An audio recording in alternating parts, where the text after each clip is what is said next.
Thank you for watching, liking, commenting, sharing, and subscribing right now.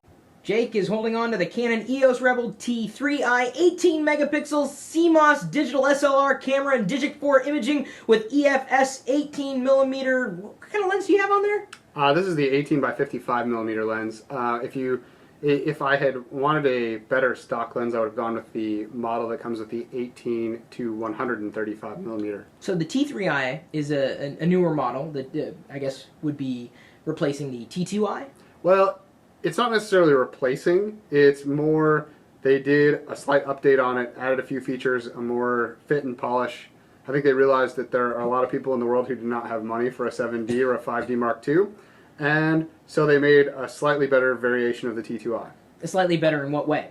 Well, so it has the same optics, but a couple things that it has is it has this swivel screen, which is something that I really like because I want to use this both for audio and video. And I'm also somebody who likes to sometimes hold my camera up over my head and try to shoot photos, and being able to look up at the screen is very helpful. And that, if I'm not mistaken, is a 3-inch screen. It is a 3-inch screen, and it looks... I was amazed at how good it looked, honestly. All right, so you said it does video as well, so HD video, assumedly. HD video, 1080p at 30 frames a second, or 720p at 60 frames. Okay, so in terms of ISO, it goes from 100 all the way to 6400. Where do you plan on using this most? Where do I plan on using this most? Probably it'll just go with me and I'll take photos.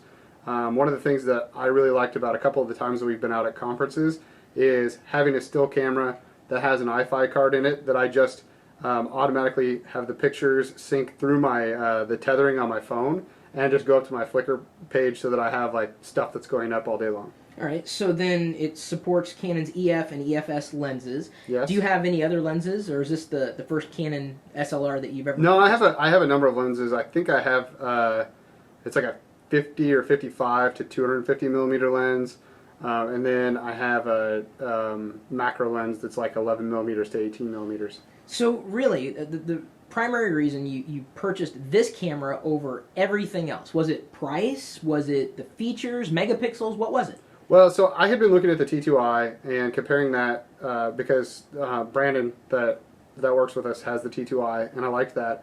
I don't have the budget for the 7D or the 5D. Actually, I mean, I'm sure I could probably scrape together the cash to buy it. It's more if I'm carrying around a $5,000 camera, I'm going to be scared to death that I'm going to lose it.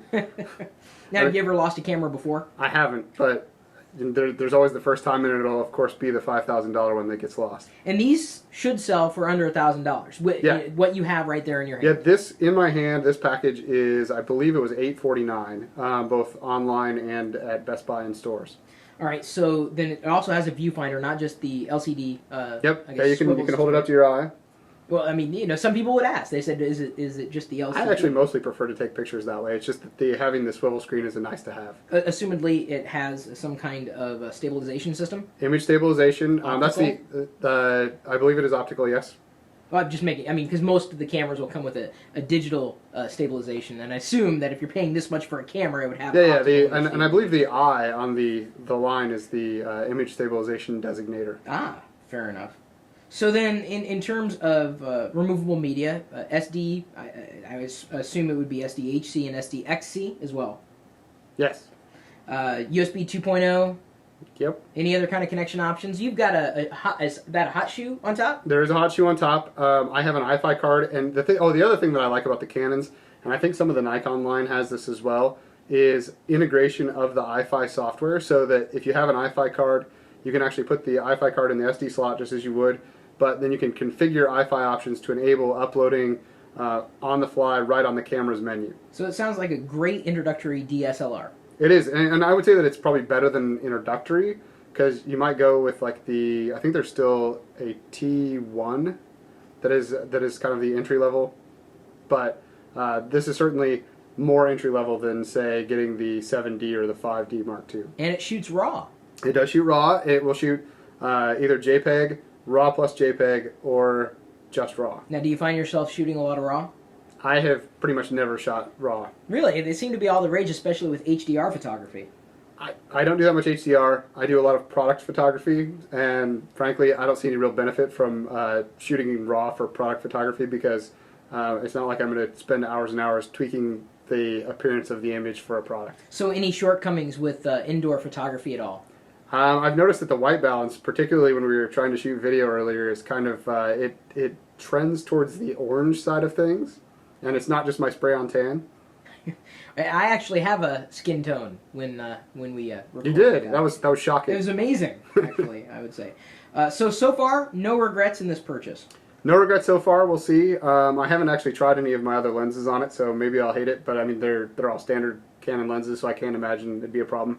Oh, one thing that I do see as a downside that I didn't think of that you will definitely notice in spending more money on a camera. The autofocus on this is very noisy, as I'm sure you heard. As you're doing autofocus, actually, I should turn it on and just demonstrate. Yeah, you can hear it. Well, with the lens cap off. Yeah, with the lens cap off. Try to focus on. But I'm guessing maybe the mic will have picked it up. But I'm not sure if the mic will pick that up, but very noisy compared to the more silent sound of more expensive autofocusing mechanics. But that would really only come into play if you're talking about video or in silent or in quieter situations where you don't want to hear it. And really for video, you should zoom in on, or not zoom in, but I mean focus in on whatever you're going to shoot, and then fix your settings and leave them there. All right. So anything else to say in this T3i review? That's about it. I mean, it does have a built-in flash, but I would say of the accessories that you should absolutely get an add-on flash, because you're always going to get better results with an add-on flash than the onboard. A couple other things that are interesting about it is it has HDMI out, and it also has the ability to have an external mic. So if you are doing video, definitely get an external mic, because the onboard mic is nothing special. Well, they rarely are. They rarely are.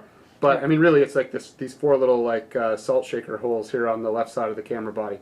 And, of course, we'll do our best to help save you money if you do want to pick up a T3i. Head over to go.tagjag.com/T3i, and until next time... We'll see you later.